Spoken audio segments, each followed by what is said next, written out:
Like many of you, there are very few events that got me excited more as a kid than a good old-fashioned crossover, especially amongst the big three children's entertainment networks. While all of them had their hands in the crossover cookie jar, I don't think I'd be wrong in saying that the Disney Channel definitely came out with the most cookies. I think that works? Yeah, no, for sure, that was a bar. Point is, Disney definitely did the most with the crossover genre, and so because of that, we've received some really iconic ones that are always brought up when the crossover topic gets discussed. It's one of the things that over time has become synonymous with the channel, and at the end of the day, made watching it really fun and exciting. So to honor that era, I thought I'd take a look at some of the most notable ones and a couple personal favorites to see if they still hold up after all these years later. 11 shows, 5 episodes, 1 video. Let's do this.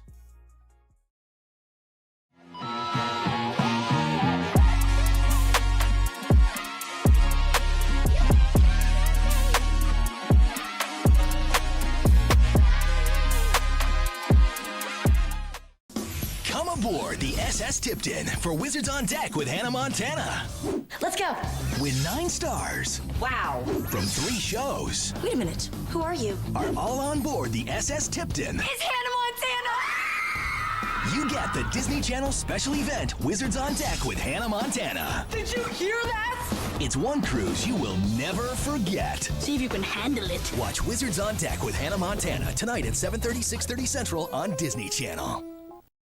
The Sweet Life series is notable for being the anchor of 2 major Disney Channel crossover events. The first one was extremely vital thanks to it being the start of the ever-growing shared Disney Channel universe, which, believe it or not, has still been going thanks to the Waverly Place revival.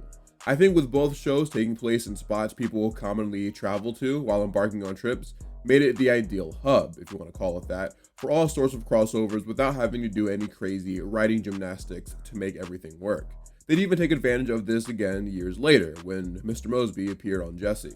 It just makes the most sense. In 2006, Disney released That's So Sweet Life with Hannah Montana, a crossover special of 3 of their biggest shows at the time that were all made by the same production studio. It's a laugh. Obviously, this event was a ratings hit, so once Disney had another hit show under their belt with Wizards of Waverly Place, they decided to run it back and do it again. However, the one thing that I never realized as a kid was that both events were actually 3-part specials. I was only really regularly watching Sweet Life back then, and I guess it just never clicked with me that there were other episodes, even though it made sense when you watched them.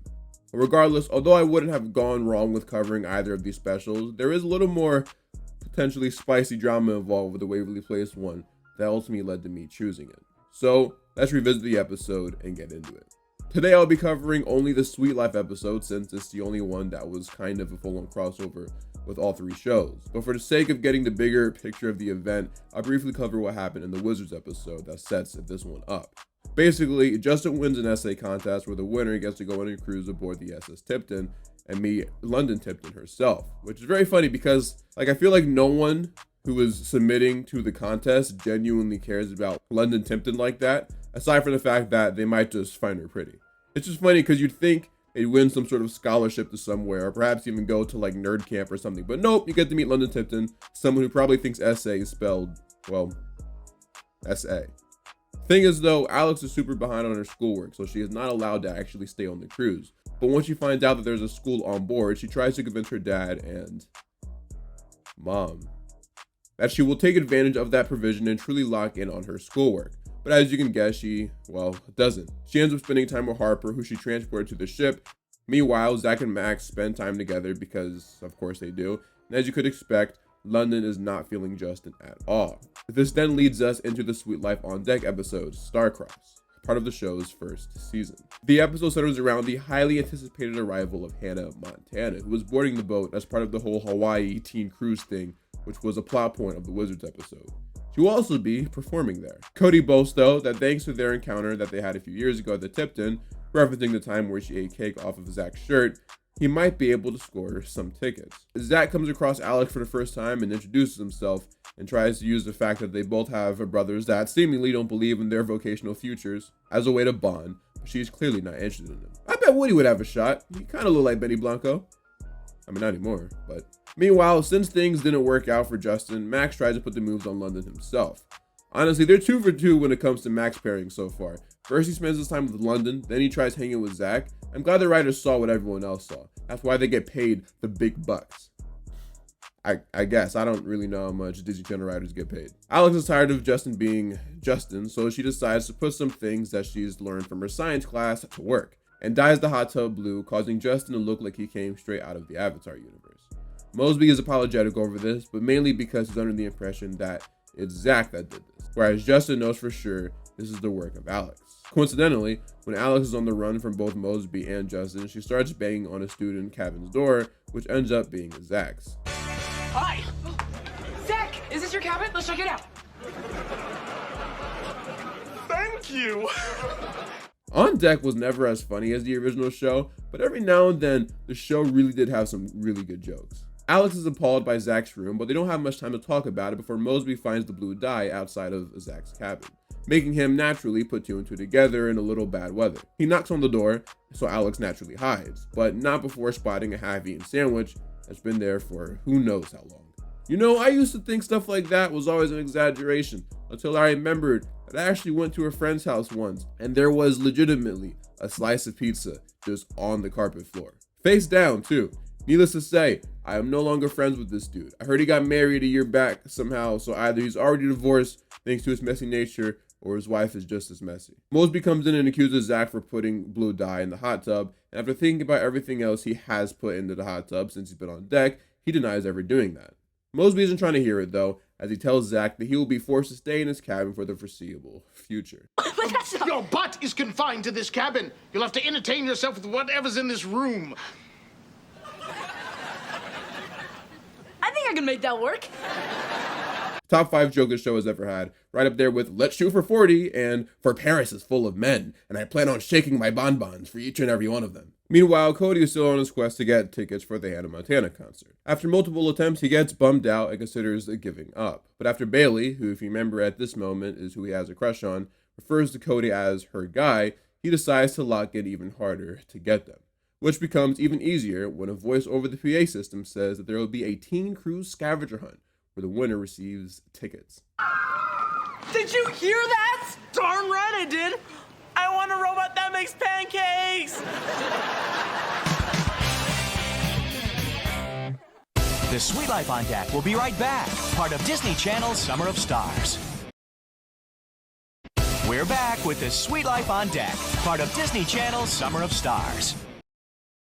After the commercial break, we see that Woody and Cody are putting in work to win the scavenger hunt. They've managed to get a few of the items needed and are now only missing a silver chalice. Cody starts making his way over to it, but unfortunately for him, gets tackled by his brother, who believes that he is the one that framed him for the whole pool thing. After clearing up this misunderstanding, it's revealed that someone else has won the scavenger hunt, making Cody storm off in tears. But if anyone got anything out of this event, it's Zach, who manages to get his name cleared after Mosby and Justin confront Alex about the prank. Zach is able to tell that she was lying, thanks to him lying all the time. Mosby tries to sneak away without owning up to his mistake, but Zach doesn't let him. So Mosby apologizes to Zach for the accusation, but at the same time mentions that he still confessed to a bunch of other crimes he committed, so he still isn't completely off the hook. Zach doesn't really care though, he was just glad to get an apology out of Mosby. Later, Cody accompanies Bailey as she's taking a look at Hawaii. Cody, isn't Hawaii the most beautiful thing you've ever seen? Second most beautiful. No. Oh my goodness, Valentine! No. Whoa, no! No. That is not the shot. He really thought that would work. Might as well have said, You're my best view. Cody confesses that he doesn't really have the tickets, and instead of being bad, which is what he thought would happen, Bailey hugs him and thanks him for the attempt, especially since no one's ever gone through so much trouble for him. Later though, after Mosby causes a ruckus to clear the area for Hannah and Lola, Cody gets cake mushed all over his shirt. More importantly, he has another encounter with Hannah, one that finally leads to his goal of the episode being accomplished. Hannah gives both of them tickets and even says that now she remembers the encounter with the cake. Even more importantly than that though, Bailey tells Cody that this is going to be the best date ever, confirming that the concert is going to be one. An excited Cody walks out of frame to yell out that his 6-month plan worked. And it's then when I remembered that this was actually On Deck's season finale. Since the beginning of season 1, Cody has had a 6-month plan to make Bailey his girlfriend. And although this date doesn't necessarily mean that they're a full-on couple now, it's definitely a huge step in the right direction. Now, although this is the end of the episode, it's not the end of the story, as the Hannah Montana episode is what truly wraps everything up. And basically, with it only being focused on Sweet Life and Hannah Montana this time, the episode is about Hannah losing her lucky anklet that her mom gave her before her first ever concert. Basically, all of the main Sweet Life characters make an appearance in some way or another, though it is mostly Hannah Montana centered episode with appearances from her dad, plus Oliver and Jackson, who have their own little B-plot. Eventually, after London accidentally drops it in the ocean, Miley learns that she doesn't need to rely on her anklet to put on a good performance, especially since she will always have her mom in her heart. So the episode ends with her performing, with footage being shown that is more likely than not taken from a real Hannah Montana concert, serving as a good way to show Miley's growth and acceptance with her mother's death.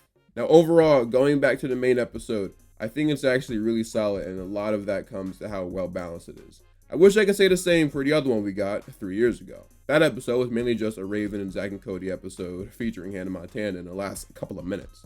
And although we do get to see the characters from these shows interact with each other, it's hardly really a crossover of all 3 shows.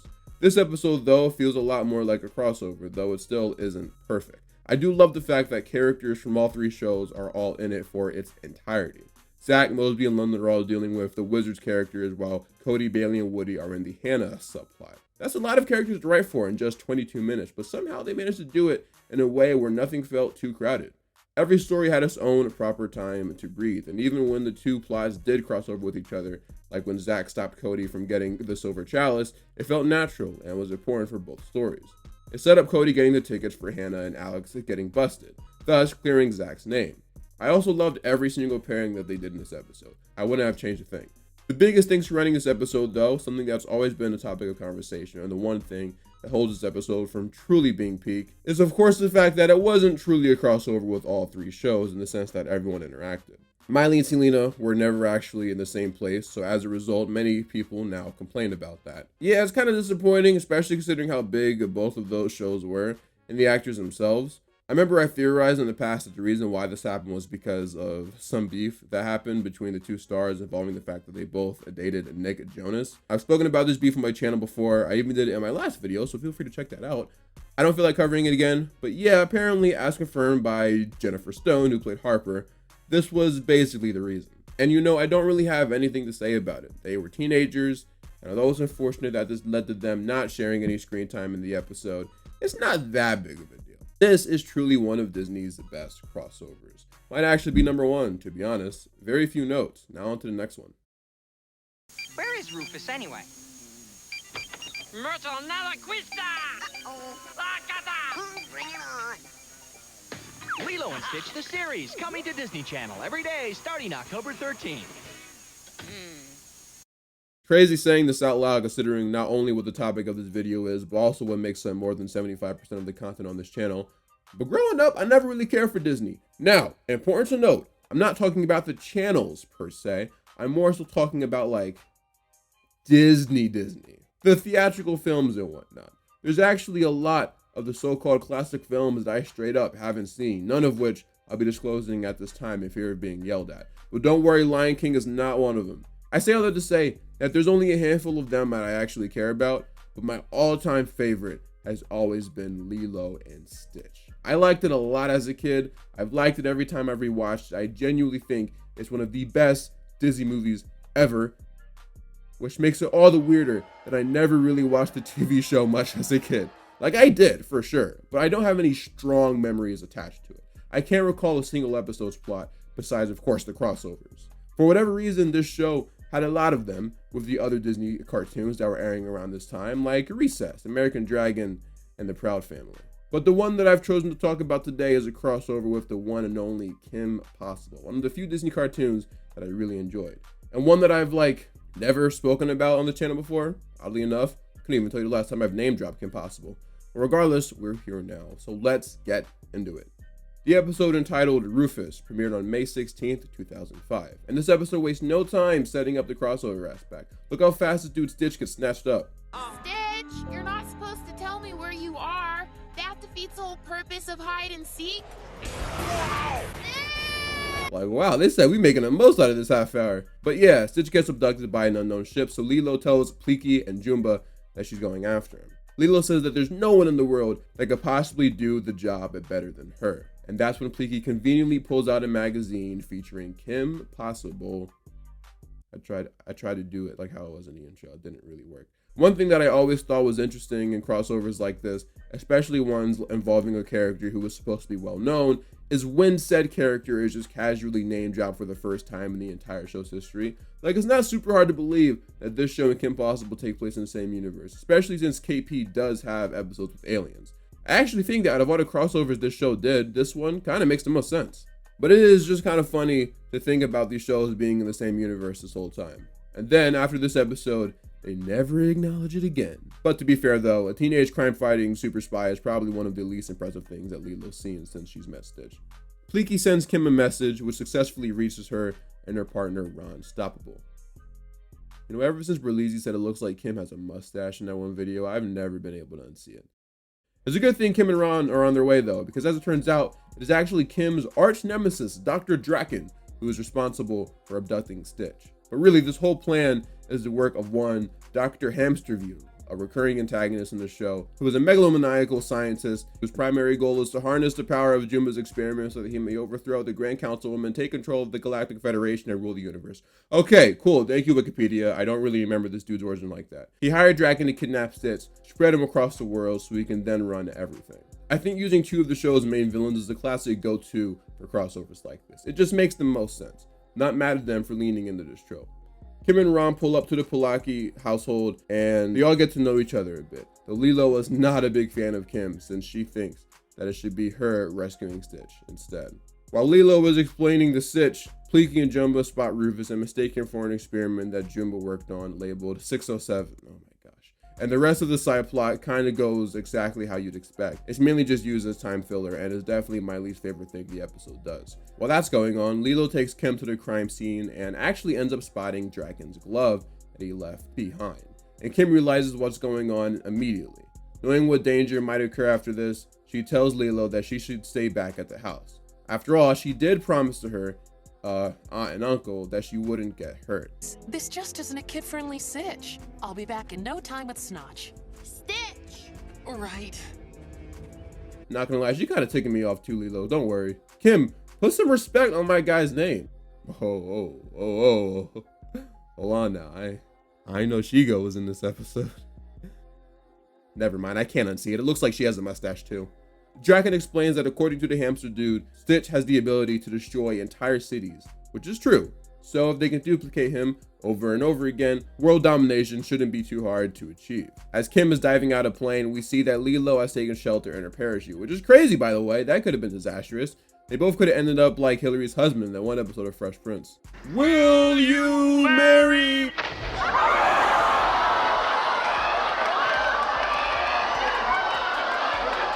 Lilo proves that she actually might have been a good partner to Kim after all, as she provides you with the hunch that the evil rabbit dude put the evil lair underwater, doing that purposefully so Stitch can't escape, considering his molecules are dense and he can't swim and whatnot. Kim takes her advice, then tells Wei to send a copter to pick up Lilo so she can go back home. Kim finds Draken's lair, but almost immediately gets captured, but thanks to her communication glove, she's able to contact Ron, who's with the rest of the characters, Lilo included.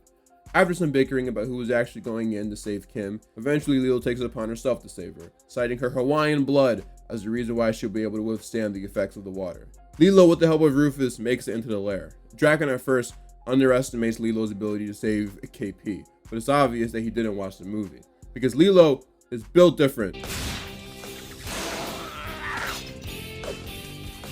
Wow, spank and aim.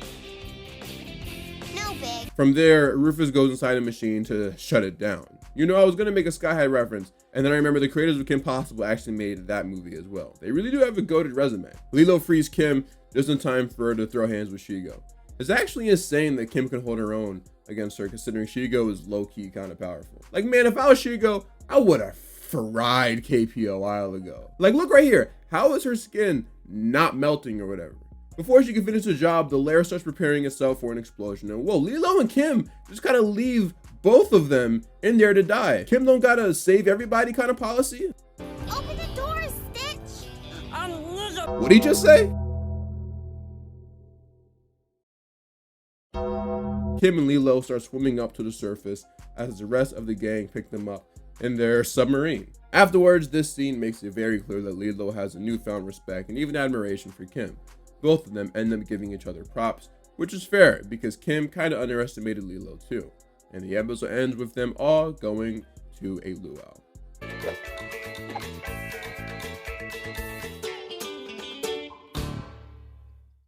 This episode of Lilo and Stitch was a fun one that I actually enjoyed more on my second watch. At first, my main issue with it was that I just wasn't really that interested in seeing a crossover between these two properties, but as the episode went on, a lot of my preconceived notions went away, and I actually started to really like watching these two characters interact. While Kim, rightfully so, just viewed Lilo as a normal girl when the episode started, Lilo didn't want Kim or anyone else for that matter rescuing Stitch, so because of that, she started to have an issue with her off rip. Plus, both had their fair share of heroic moments, so it adds up that Lilo, being the younger and immature one, would have more of a vocal negative reaction to Kim. But in the end, like I said, once they saw what the other could do in the field, they started to like each other a lot more. After all, without KP's help, Lilo wouldn't have had the opportunity to see Stitch again. She better be grateful. I think the issue though is that the dynamic between those two characters is what does the heavy lifting in this episode. I used to like Impossible a lot, but I never cared about some of the other characters like Ron or Draken. I found the former to be annoying and the latter to just kind of be there. Rufus is great though. Hey, we love Rufus. And then the same for the Lilo and Stitch characters. Never cared much of any of them outside of Lilo and Stitch and Nani, who was in this episode. So I say all that to say that even when the plot wasn't about Lilo and Kim, I kind of just didn't really care. Everything else was pretty mid. I think the actual way they crossed over could have been a little better too. I know it's a cartoon, but Kim's involvement just kind of felt shoehorned in. Draken picking up Stitch is fine, I can get behind that, but I'm really finding it hard to believe that Kim Possible was the person to contact out of everyone that they know when the alien gets abducted by a UFO. Especially since Kim didn't face any aliens in the show until season 4. I don't know, maybe I'm just being a little too overly critical over this, but those are just my thoughts on the episode. Still ended up being decent though. On to the next one. This is so good. For the first time ever, Charlie, Teddy, and I are going to Chicago. Good Luck Charlie meets Shake It Up. Hey! It's a Disney Channel special event. When the Duncan girls take the wrong car, they wind up on Shake It Up Chicago. You must be the fabulous Duncan sisters. You're performing on the show tonight. What now? But should they stay This is my chance to be on TV. or go? We don't even know if they can dance. How bad could they be? It's the biggest, You guys look great. boldest, I think that we're actually gonna pull this off.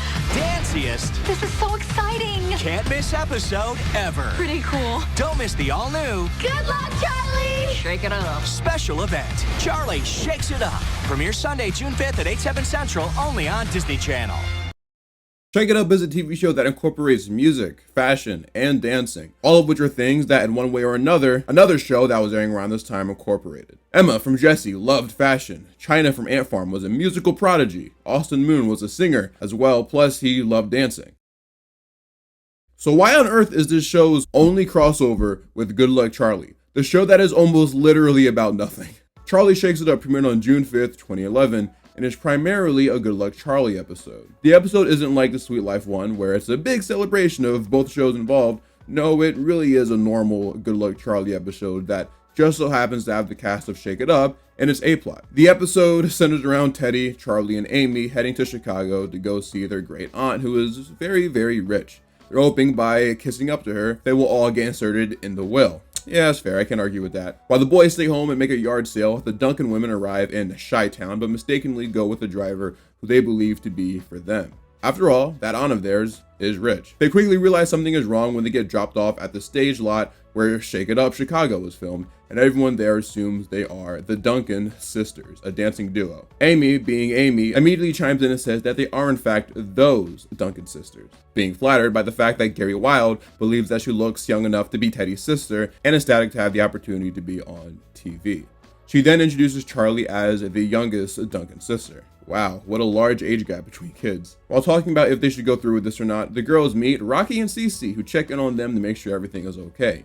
Amy says that there is one more thing they could potentially do for them though, and that's show them some of their moves so they have an idea on what type of energy they need to match for the show. So Rocky and Cece get to work. Ready? Hey. Hey. Hey. What? Yeah. woke up looking for the broccoli. Little Boy and Deuce pull up to get a signed picture of the Duncan sisters to resell, but immediately notice that those are not the real Duncan sisters. Matter of fact, these are.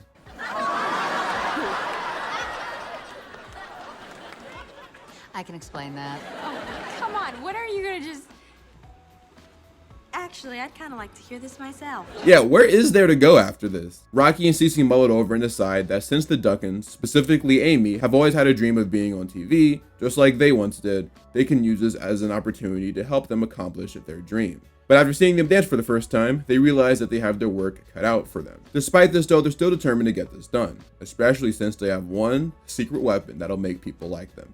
Things take a turn though when the actual Duncan sisters pull up. The Deuce comes up with a way to get rid of them though by locking them in a closet. As long as you have some time on your hands. Make it out to Flynn. That's a fly followed by a Hold on, wait a minute. Now that's a bar. That's a bar right there. Hey, that little white boy got some sauce to him, I can't lie. Hey, speaking of sauce, where my dude from Camp Rock at? You know, Mr. Anything is Possible. With hard work, there's no obstacle. Certified banger, what y'all know about that? In the B plot, there's one for each of them.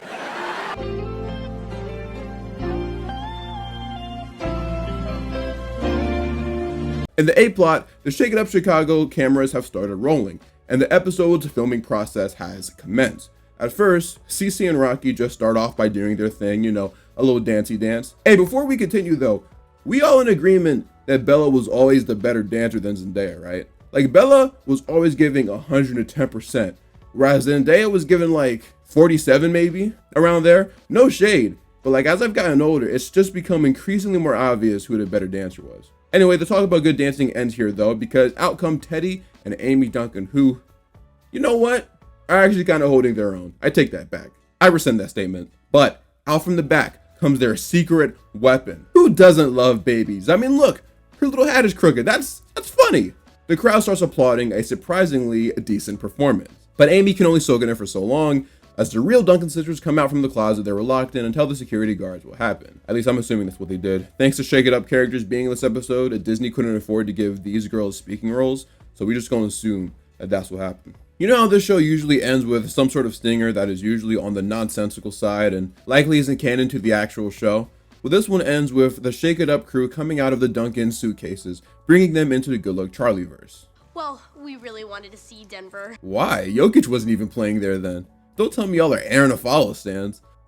I just made an Aaron Afalo reference while talking about Shake It Up. You are not getting that on any other channel. Quit playing with me. Anyway, this episode, albeit a bit random, was also pretty fun. A Good Luck Charlie and Shake It Up crossover couldn't really work beyond devoting half an episode to it, you know what I mean? I think if you had to do a crossover with these two shows, this would be the way to do it. Anything more than that would just be reaching. I mean, even the setup was kind of out there, but it did lead to some decent character interactions and jokes. I think the problem is that Good Luck Charlie specifically works better when the whole family is involved, because I've always viewed it as more of a family show than just a kid show. I think the Jessie crossover that came out a few years later worked a lot better just because it gave Teddy someone around her age to really interact with. Don't really think Rocky and Cece and Teddy plus Amy really work, which is why I'm surprised Disney didn't try to cross over Ant Farm and Shake It Up, or even more so Austin and Ally. A lot more story potential there, plus their characters are all around the same age.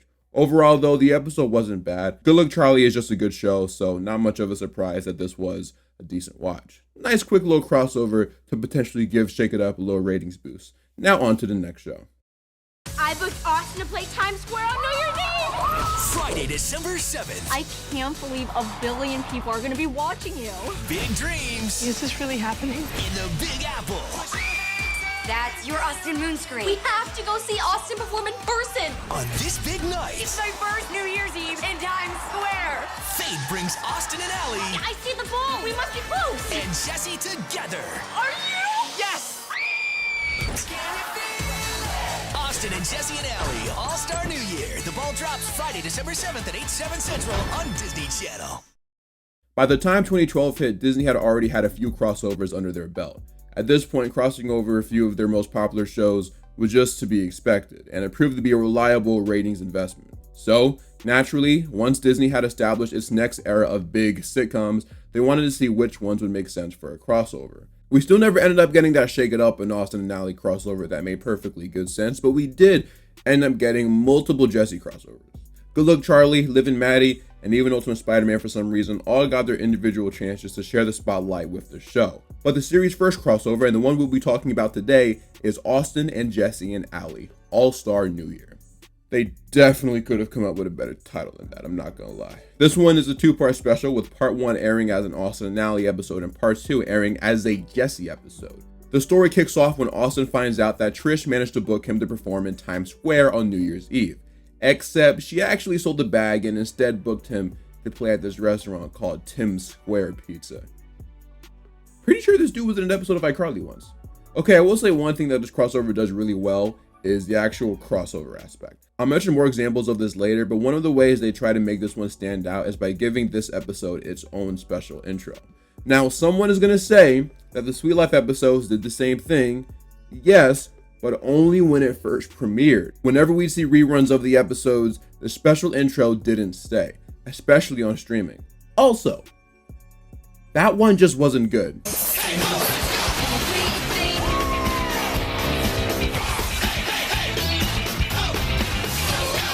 Now, the Austin and Ally / Jessie one actually was a proper mix that wasn't lazily put together. It's still not great, but more of an effort was definitely made. They also did a great job of the actual mixing of the two intros on a visual standpoint. The actual cast names were revealed in the Austin and Ally style, but everything else is more or less predominantly Jessie, especially with the whole NY vibe they had going for it. This all seems so unreal. Like Bigfoot, or those mythical black and white striped horses. Ah man, I forgot this dude was stupid.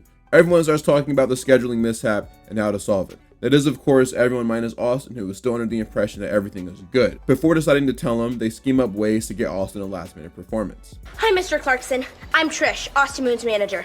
Please don't hang up. You're the girl who's left me 58 messages. Hey, this dude was on iCarly too.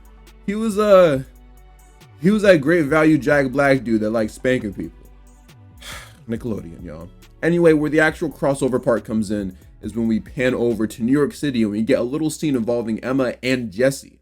This is, I believe, one of the only Disney crossovers to have a subplot involving characters from another show before they actually crossed over. If some of the other ones in this video did this, like the one I cover next for example, we likely would have gotten a better results.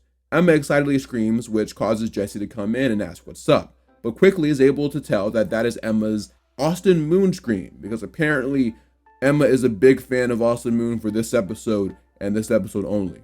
Through Emma's words, we hear that Trish was successfully able to book Austin a spot in Times Square, and so she tries to convince Jessie to take her, but she doesn't budge.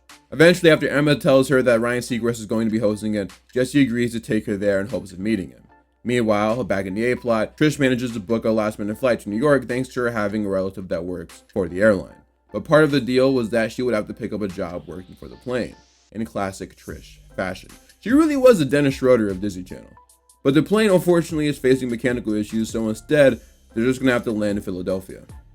Is it too close together to make another basketball joke? I wanted to make a Drew Holiday joke, but I don't want to use up all my tokens. Especially since I got a line about Miles Bridges coming up that I promised a subscriber I'd make, so I might have to bite my tongue for now.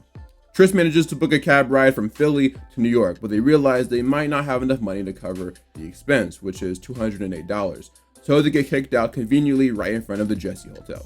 They manage to walk to Times Square and attempt to get Austin Moon to where he needs to be, but the security guard isn't letting him through. It's not until he runs into Emma and Jessie when he gets away in. Yeah, but that cop won't let us through, and there's no other way for me to get up there. Oh, Austin. When you know rich people, there's always another way. That line makes me wonder how much money Austin Moon really has. I don't remember where he is exactly in the timeline of his career, but like he's got to be pretty well known at this point. Should have definitely had enough to cover that cab money, that's for sure. Jess uses the Jessie copter, I guess, to take everyone to Austin's performing spot, where he's greeted by Jimmy Starr, the dude who signed Austin to his record label. Gotta say, even though everything that happened here is a result of mistake after mistake after mistake, it did lead to a pretty sweet entrance from Austin. It's then when he performs his new song, Can You Feel It? Bad lyrics, but an unfortunately catchy tune. Yup, this is an Austin and Ally song. After performing, Austin is greeted by all his close friends and Emma. So, buddy, what's your next big dream? To borrow a warmer jacket? Man, New York is cold. You're telling me I'm there right now and it's brick outside. As we transition to the Jessie episode, everything picks up where the last one did. Jessie and the gang are still in Times Square, but since there's less speaking guest roles in this episode, look who Disney was able to make space for in the budget. The rest of the Jessie cast. Hey guys. But unfortunately, they aren't there to deliver any good news. Instead, they tell her that while trying to meet up with them for the Austin Noon performance, they ended up losing Zuri. Later though, Zuri calls Jessie and tells her location. No! I said I'm in a ball! Look up! Yeah, this is crazy even for this show. Conveniently, they find the controls for the ball, and it's then when we get probably the worst line in the whole show. Oh man, this looks really complicated. Not at all! This is why you call my country when you have a problem with your computer! Whoa! Wait 1 second. They're able to take Zuri down from the ball, but like, shouldn't this place have better security? Especially New York out of all places. I mean, come on. This causes a blackout across all of New York, and the Jessie kids literally just run away without taking any accountability, which is nuts. Literally the next scene after this is just them back at the crib the next morning like nothing ever happened. If you're wondering where Austin and his friends are, well, it turns out Trish sold Austin's number to Emma. And so considering they kind of need a place to stay, Austin agreed to pull up to the penthouse, but mostly so he can get his shoe back. They eventually offer them a place to chill for a little bit and even a ride back to Miami, especially since Jessie, an aspiring musician herself, might be able to use this to jumpstart her singing career. Characters in sitcoms always make me laugh because why is Jessie wearing whole boots inside her house? Like every episode we've covered so far, whatever show actually holds the crossover is still usually treated as a normal episode for the show. So the episode's A plot centers around Jessie trying to pitch a song idea to Austin. After showing him and Allie a bunch of lyric sheets, the one that sticks out the most is actually one that Zuri wrote for her school assignment. And somehow, despite the fact that the word playdate is used, neither Austin or Allie realized it was written by a child. But instead of coming clean about it, Jessie says it was in fact hers. That's crazy, bro. How you gonna slime the 7-year-old you're supposed to be taking care of? This episode really becomes a crossover though when the Jessie kids head over to Miami with Austin and Allie to put some finishing touches on the song and perform it at the local mall. And while there, Jessie does everything in her power to make sure Zuri doesn't find out the song they chose to sing is hers, even if it means breaking guitars. In the B plot, Des hangs out with Ravi and Luke, and it's then when we find out that, dog, what is this dude wearing? Where can you even buy shoes like that? Bro said, yeah, let me get them Trypophobia 7s. Anyways, then we find out that Mrs. Kipling has taken a liking to Des. And Des... Maybe we could all go to the beach. Yeah, nah, keep the family away from this dude. Get him out of here. This he shouldn't even be around anyone, bro. He need to be in Arkham or something. What? Look at his smile. Like, what are we doing? Eventually, Zuri finds out about Jessie stealing her song, and the two talk about it. Zuri surprisingly says that she's fine with Jessie taking the credit, especially since she's got literally nothing else going on in her life right now. Fairs. And make sure to stay at least 10 feet away from Austin at all times. Cute dress. Make that 20 feet. Your sister's kind of weird about Austin. I know you not talking. Man, at least Austin a human. Austin introduces Jessie on stage to sing the song with him, but before they start, Jessie comes clean and reveals to Austin and everyone else that Zuri wrote the song. I'm sorry. I know I should have told you earlier. I just wanted this so much. Wow.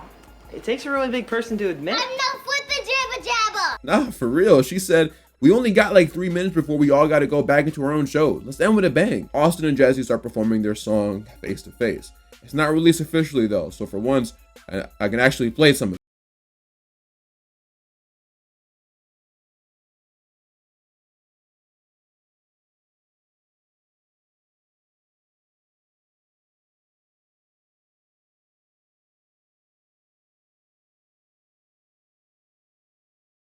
Slaps, I can't lie. One thing that I'm struggling to make sense of though is this music video. Did they like fly back to New York to film portions of this? I wouldn't have even questioned this if it wasn't for the fact that this scene ends with them watching the music video. It's not like it was one of those music videos where only we saw it. No, it was an actual in-universe music video. They are literally watching footage of themselves in New York from the first part of the episode. Did they like time travel or something? How did Des make this video? What, did he use AI? I know bro be using it in real life. The episode ends with Bertram pretending to murder the Ross kids with his toy train set. You know what? He was always my favorite character on this show. Austin and Jessie and Allie All-Star New Year's is not great, but neither are any of these shows in my opinion, so I kind of can't be mad. I actually think that the quality is pretty consistent with both shows. In my opinion, Austin and Ally is marginally better than Jessie. I rewatched episodes of both the past few years, and I definitely had more positive things to say about it. I think what helps is that Austin and Ally has more likable characters, where I kind of just hate everyone in Jessie not named Bertram. I mean, Anna Banana was the homie, I guess, but other than that, I wasn't really a fan of most of the characters. Although, when we gonna have a conversation about Mrs. Chesterfield? But I did say marginally better because they both kind of have similar humors, though I guess Austin and Ally is more likely to make me laugh than Jessie. I've gone on record before that I like very few things about the show outside of some season 1 episodes that I view as gems. However, I will give this episode credit. I did love how it handled putting the two shows in the other's world. I think this is what crossovers should be about, not just having the characters meet, but sharing aspects of the other's world. And I like how they mix match by having Austin and Ally go to New York and the Jessie cast go to Miami. Plus, they did it in the opposite order you'd expect, with the Austin and Ally episode taking place in New York and the Jessie episode taking place in Florida. That's fun. It was cool seeing these characters in settings that they otherwise wouldn't be in. As much as I like this Real Life episode, it would have been cool to see Zach and Cody interact with, I don't know, Rico or Oliver or Jackson, actually in the Hannah Montana setting. I think crossovers should be crossovers both ways, sort of like Jimmy Timmy Power Hour. Take advantage of the settings of both shows, not just one. Other than that and a couple jokes I kind of chuckled at, I think this one is kind of just average Disney Channel, especially for the time it was made. Again, given the two shows involved, it's kind of what I expected. It's not any worse than the average quality of both shows involved. I wish I can share that for the next show we're about to talk about though.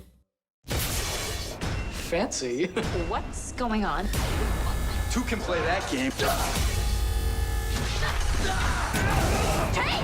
What do we do? We can save him. I can plunge the earth into darkness. If his blood pressure gets too high, Bow down at my feet. he'll explode. We have to go help them. He's too powerful. Don't miss the 1-hour crossover event. Lab Rats vs. Mighty Men premieres Wednesday, July 22nd at 8:30.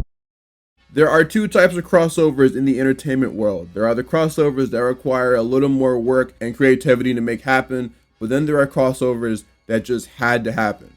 Ben 10 and Generator Rex had to happen. I Party with Victorious had to happen. Henry Danger and the Thundermans had to happen. Why wouldn't they meet each other? And I guess the reasoning behind this is because the concepts of the two shows involved are similar enough to the point where even if they weren't made by the same creator, the idea of the two worlds colliding just makes sense. It wouldn't require that much thought process. It would be an almost seamless fit, especially if the shows were airing around the same time, sometimes even on the same night. I say all that to say that Lab Rats and Mighty Med is definitely one of those crossovers. It would have been such a wasted opportunity to not do a crossover. It's like having Psych and Monk on the same network and not doing a crossover between them. Oh wait! And no, I'm not counting that one commercial. Mighty Med was no doubt made to run alongside Lab Rats. Both more or less are superhero shows, just one embraced the super aspect a lot more. So it wasn't a surprise when these two shows finally made it official and finally linked up. These two shows were some of the final ones from Disney that I actually watched, so I was definitely tuned in for it. But I don't think I've seen it since it came out, so I am very excited to check it out and see how well it holds up. I'm also curious to see how many Marvel and Disney references I can fit into this section. Y'all know I'm tapped in. You see the comics in the back. Come on now. Anyway, Lab Rats vs. Mighty Med premiered on July 22nd, 2015. It is a 2-part special. Each series involved gets one episode dedicated to it. You know how it goes. Episode 1 of the crossover is a Lab Rats episode, and they make that very clear within the first few minutes. The episode starts off very Lab Rats centric, with Chase showing the rest of the Lab Rats this invention that he and Donald Davenport have been working on called the Energy Transporter. Something powerful device that can destroy the world in the wrong hands. So to keep it safe from any outside threats, the device resides in a cube that can only be opened with a Donald's retina scan. The episode doesn't really become a crossover until a little later when a wormhole opens up, transporting Kaz and Oliver to the Bionic Island. Kaz says that he heard about this Bionic Island through the grapevine and wanted to check it out, partially because it just sounds cool, but mainly because he thinks this is his shot to finally get superpowers, something that I do remember being a pretty consistent plot point in the Mighty Med show. While looking for something he can use to actually install bionics into himself, he and Oliver run into Adam, who tells them to get in line, as they're supposed to be with the other students training. At some point, this dude in the suit pulls up to the academy, And if he looks familiar to you, you probably watched a lot of live-action Marvel and DC media. This guy, Damian Poiter, has a very interesting career. Originally, he was the first live-action actor that got to play Thanos in the MCU, appearing as a character in the Avengers post-credit scene. He then got replaced by Josh Brolin. Yeah, that's fair. He then returned to the MCU in Civil War as the dude that got beat up by Scarlett Johansson. Upgraded role, if you ask me. Whoa, I forgot I wrote that. Alright, I'm not gonna lie, I'm gonna go off topic for a second to talk about Civil War, because when am I gonna ever have the chance to again? This dude gets taken out by Falcon's drone, Redwing, who makes his MCU debut in this film. I am probably the only person in the theater that got excited when they saw this, because I am actually a big Falcon fan, believe it or not. In the comics, Redwing was an actual bird because Falcon has a telepathic connection to all winged animals. And so seeing at least a version of Redwing in the MCU was really cool for me and the 8 other Falcon fans out there. His longest lasting role, though, comes from the form of the DC supervillain Goldface, who appears in the Flash TV show. If you don't remember him, then that's probably because he was in the trash seasons. Okay, anyway, he tries to pass himself off as just a normal dude who was interested in buying the energy transponder device, and considering that Chase is at odds with Davenport over giving him his due credit on the device that he helped make, he decides to take matters into his own hands and give it to the mystery man anyway. Isn't this dude supposed to be like a genius or something? Naturally, this guy is evil and goes by the name of the Incapacitator. Way too many syllables. I'm calling him Inky from now on. He attacks Chase and takes the cube containing the transponder. Everyone else goes in to check on him, and that's when Chase reveals what happened. When the lab rats try to see if Inky is still on the premises, they all spot Kaz and Oliver. Bree brings out the fact that they aren't enrolling any new students, so whoever these guys are lying about their identity. And considering what they just went through, they assume that whoever they are connected to Inky. So they prepare for a throwdown, but are interrupted by the people they're gonna really be tussling with. Superman, Korg, and Fire. I could have made a Shigo joke, but it would have been too easy. Plus, I wanted to flex my comic book knowledge. For those who never watched Mighty Med, these guys are all recurring characters who appear in the series from time to time. But in classic Disney fashion, they could only afford to give one of them an actual speaking role, so Tecton does all the talking. Keep in mind, the superheroes in Mighty Med were secret. No one was supposed to know they actually exist, so the lab rats are pretty confused by all this and immediately believe that something evil is going down. So they engage in a fight that is only as epic as a multi-camera Disney sitcom fight can be.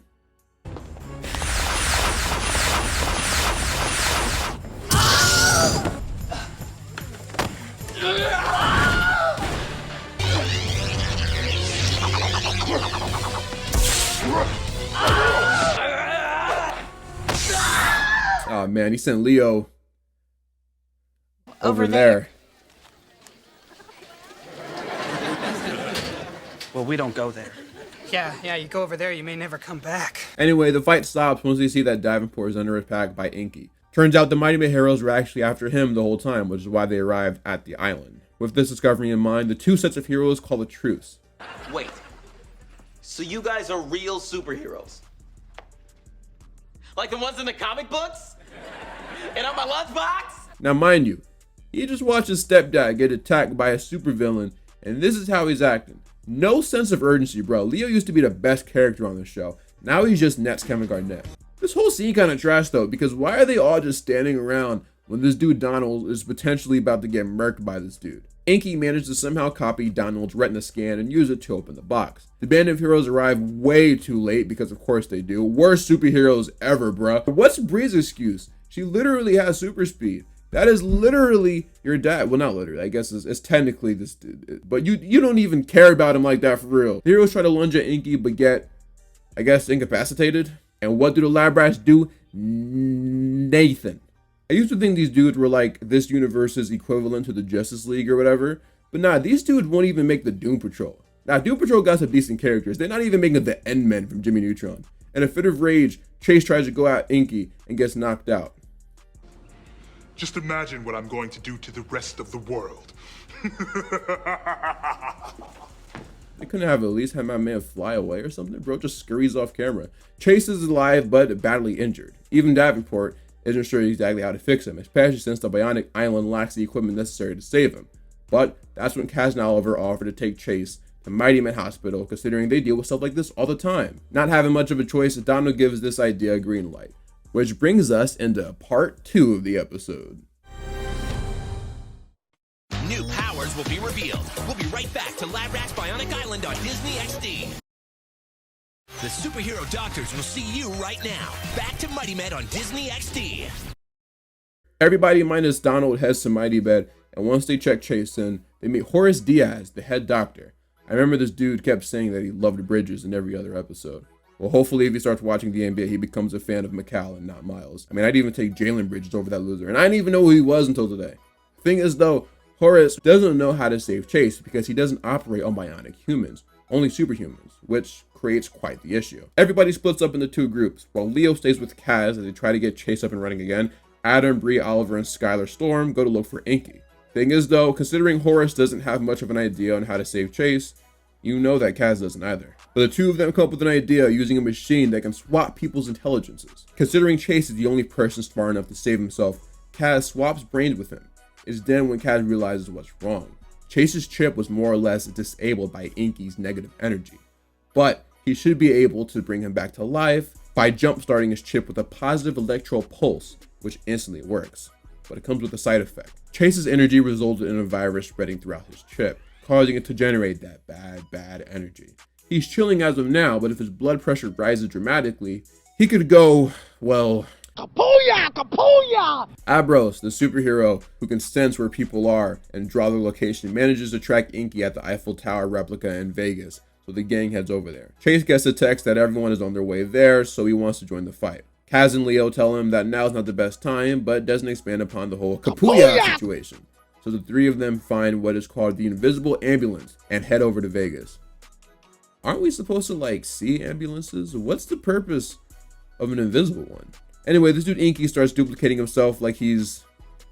Could be doing that in comics. Multiplex, I guess? Bree, Adam, and Skylar try their best to fight off Inky 1, 2, and 3, but it doesn't really work well in their favor. Once Chase and Leo pull up, things start to become a little more equal. But even then, Inky is still destroying everybody. Things don't change until Kaz announces purposefully very loud that Chase has protonic energy building inside of him. He can't let Inky absorb it, or else he'll be way too OP.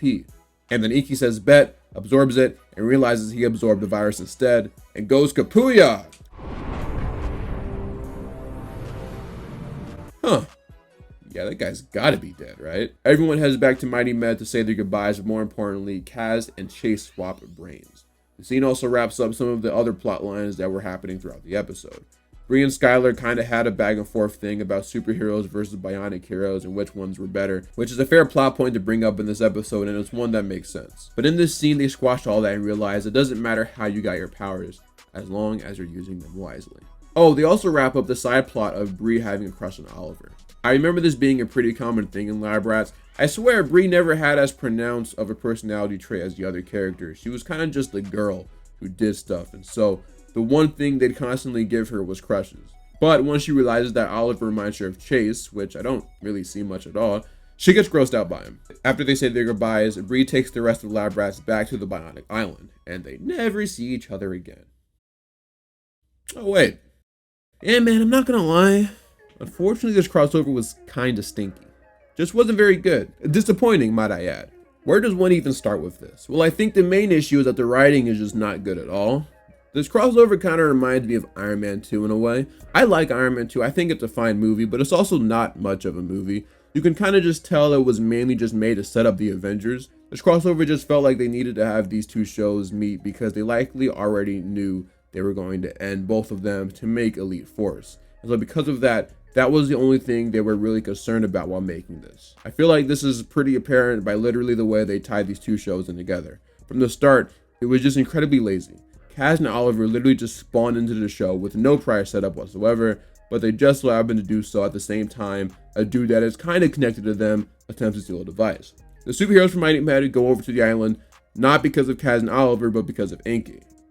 But they also have like no reaction to Kaz and Oliver just so happening to be there.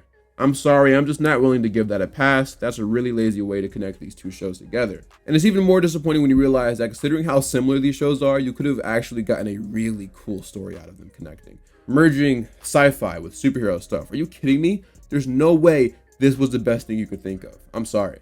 And then also the resolution to everything is dumb too. Earlier in the episode, we see how powerful Inky is, managing to take down 3 superheroes and a bionic human with ease. But the characters who also saw this, don't really come up with a plan to take him down and instead just rush in there and do the same thing that didn't work the first time. A group of characters that take down bad guys on the regular, and none of them even stop to think, hey, how do we stop this guy?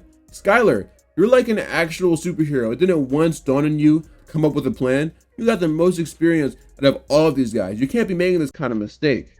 We give that grace to young players. Big dog, you're supposed to be our #1. And you're playing like a bum. I bet you better start doing your job.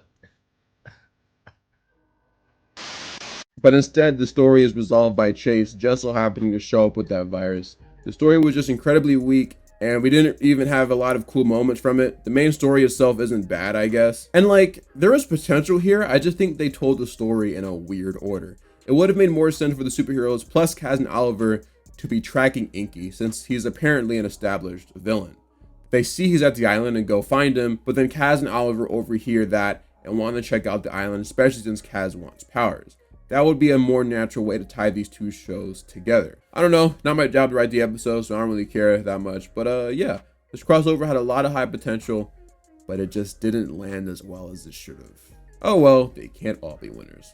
Well folks, that'll wrap up today's video. To rank all these crossovers from best to worst, I'll say Sweet Life, Lilo. Actually, I'm not gonna lie, it might just be in the order that I reviewed these.